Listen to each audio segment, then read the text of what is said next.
Namaste, friends. Today we will analyze a chart which is on marital issues.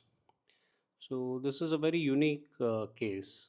On the surface of it, the marriage seems to work well, but when you dig a little deeper, you see that it's not that smooth sailing after all.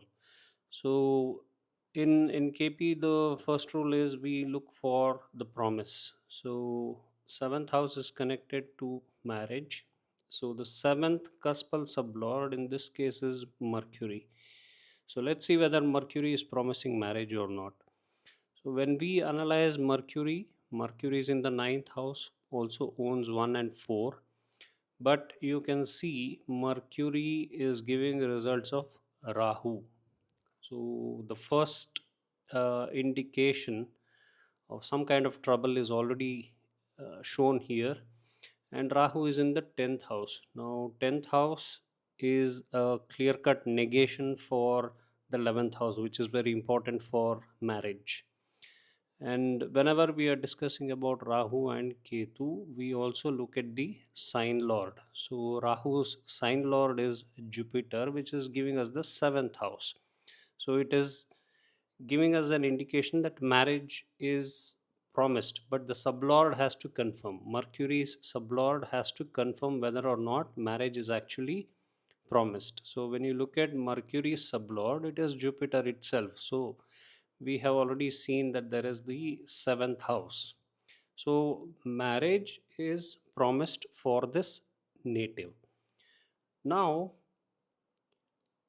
we also need to focus on the Badak house and the Lord, which you can see here is the seventh house. So, seventh house is the Badak house, which is very important for marriage.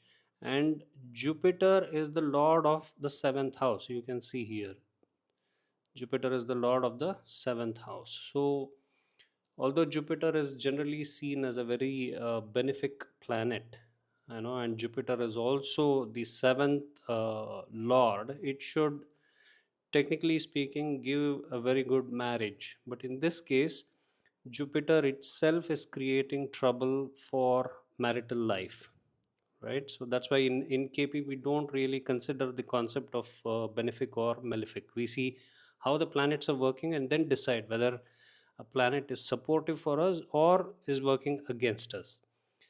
So first step, we saw that the marriage is promised. Second step, we also saw that Jupiter is the Badhak lord and seventh house is the Badhak house itself. Now, the third point that we also need to focus on is in planet to house aspects table. We can see that Jupiter is actually bothering the ninth house. So, this is in a way, it is also seen as Pitrudosh. Plus, you can also say that Jupiter, since it's hitting the ninth house, there is no divine grace or luck involved in this case. So this is an add-on trouble.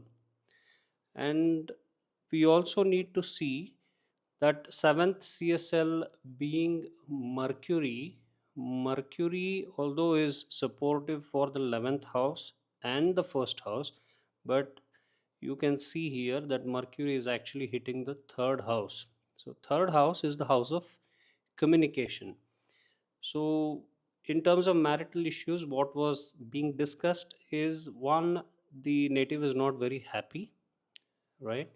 And the second thing that was also mentioned is there is lack of communication. So, we can see here that there is a lack of communication here. Third house is communication. Mercury also deals with communication, and Mercury is a planet which deals with humor, right? Sense of humor, that is missing in this case. And let's not forget that Mercury is also the owner of the fourth house. Fourth house is a direct negation for fifth house. Fifth house is house of love and care, romance, happiness, all of that, right? And we can see here that Mercury is actually giving the fourth house. So somewhere there is a denial of happiness as well. So overall, we can conclude that although the marriage is promised, it is not very smooth sailing event for the native. So I hope this helps. Thanks for watching. Have a great day.